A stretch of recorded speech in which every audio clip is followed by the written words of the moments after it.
چہرہ ہے کہ انوار دو عالم کا صحیفہ، آنکھیں ہیں کہ بحرین تقدس کے نگی ہیں، ماتھا ہے کہ وحدت کی تجلی کا ہے ورق، عارض ہے کہ والفجر کی آیت کے امی ہے، گیسو ہے کہ واللیل کے بکھرے ہوئے سائے، ابرو ہے کہ قوسین شب قدر کھلے ہیں، گردن ہے کہ برفر کے زمیں اوج سریا، لب صورت یاقوت شعاعوں میں دھلے ہیں، قد ہے کہ نبوت کے خد و خال کا معیار، بازو ہے کہ توحید کی عظمت کے علم ہے،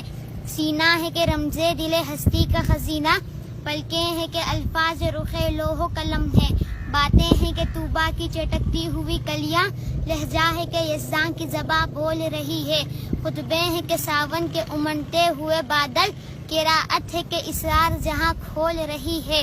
یہ دانت یہ شیرازہ شبنم کے تراشے، یاقوت کی وادی میں دمکتے ہوئے ہیرے، شرمندہ تاب لب